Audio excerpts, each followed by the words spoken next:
On page number 15, children, write today's date, that is 29 6 2020, and you have to read everything.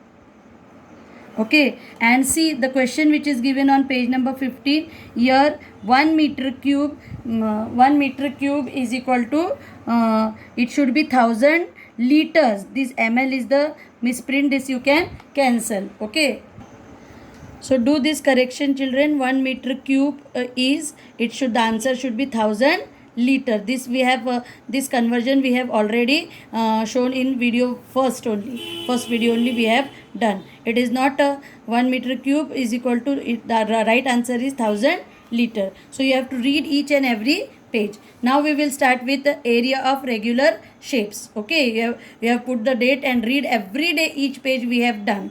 Okay, so area of regular shapes such as squares, rectangles, triangles and circles can be calculated using a specific formula. Okay, you know, so the formula for calculating the area of a square and a rectangle are given in table 1.4. Okay, here we have again, see the shape is the square. Okay, and the area can be calculated as length into length, as all the four sides of the square are same, and that of the rectangle is calculated into length into breadth. Okay, so these are for the and this you also you have learnt what if number of squares placed on the length and number of squares placed on the breadth, number of squares placed on the length of the square and the length of the square. Okay, this by the square technique also you will have learnt in the fourth and the fifth standard how to calculate the area of the square and area of the rectangle.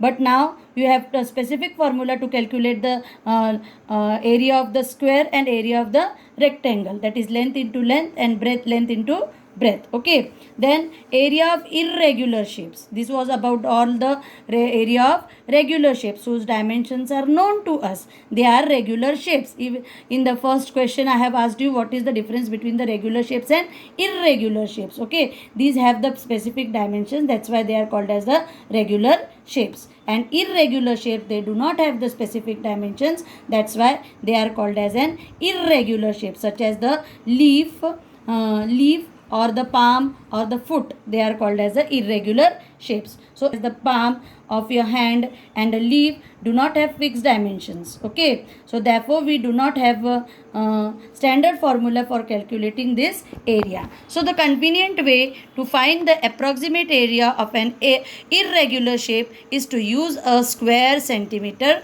grid, and this square centimeter grid, the best example of this square centimeter grid is the graph paper. Okay, so and describe the square centimeter grid now. A square centimeter grid is made up of squares of side 1 centimeter each having an area of 1 centimeter square. Okay, so this is a square of 1 centimeter.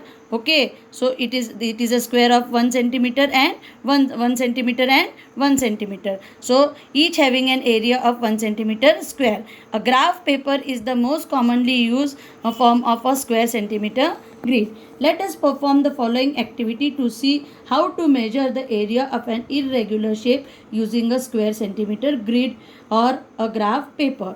This activity, children, you can perform it in your at your home also, taking a long leaf of a people leaf also you can take ashok leaf also you can take and perform, or hibiscus also you can take and perform this activity. Okay, and a video of this activity I will send it to you on the WhatsApp. Okay, you can perform this activity and you have to write the activity in the past tense as previously only I have done. And I think in the 6th standard also you have done this activity. Okay, to measure the approximate area of an irregular shape, a leaf using a square centimeter grid or a graph paper.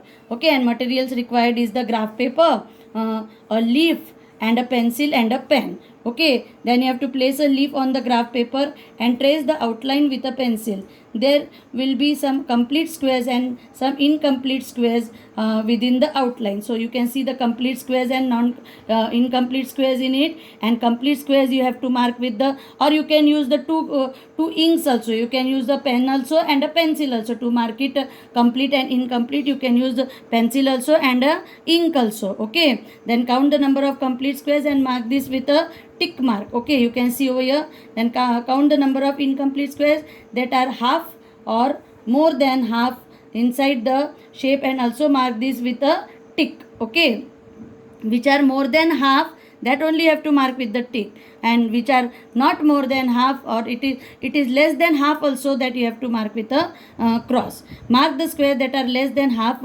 inside the shape and mark this with a cross. Add up all the squares, total number of squares counted in step 2 and 3, and find the approximate area of the leaf. Okay, approximate area of the leaf is equal to number of full squares, okay, multiply by 1, and that is equal to centimeter square. Okay, so conclusion, the area of an irregular shape, say a leaf, can be measured using a square centimeter grid with the help of the formula given above. Okay, number of full squares will be like that only, and number of half squares will be half of the total number of squares, half or more than half squares. Okay, so this will be the experiment, and the video of this experiment I will be sending it to you. Okay, now what is the comparison between the area and the volume? Very nice comparison between the area and volume is given on this page number 17. Okay, so that is amount of what is area, and every time if you are given the find out the difference between, you have to make two columns and write the difference between the area and the volume, area and the volume. Okay, and here see, you can see how many points of difference are given: 1, 2, 3, 4 and 5. Such as object is also drawn over here. Then what is the meaning or what is the definition of that area? What is the shape? How is the shape? Whether it is a 1 dimension, 2 dimension, that is given. Then formula and then unit. Okay, so first we are going to see about the area. And object is the square. Object is the rectangle. Object is the rectangle. Okay, and what is the area? Amount of surface covered by a closed area. Example, area of a garden. Okay, area of a garden. And see, you can see the squares also, so you can calculate this square, you can calculate the length also, and you can calculate the breadth also. And this shape is a two-dimensional shape because we require the length and breadth of it. That's why it is called as a two-dimensional figure. Okay, and the formula is given as length into breadth, and its unit is square unit. It may be centimeter, it may be meter, or centimeter, square meter, or it may be a kilometer also, or hectare also. Okay, so now volume. What is the definition of volume? Amount of space contained by an object. Example, volume of a fish tank. Okay, now this is a cuboid. Okay, as we can see that length into breadth into height, and it is a three-dimensional shape, as I have explained it to you what is a three-dimensional shape, and its formula is length into breadth into height, and its unit is cubic unit. And this unit can be changed into centimeter cube or meter cube or kilometer cube also. Okay, so these questions on page number 17 will be homework for you. You can do this as a homework. Okay, and then this activity, it is if I get the beam balance, then in the next class we will start with this activity and density. Then one more question of area, of measuring the area of a circle or area of a irregular shape, I will send you it in the next video. Thank you.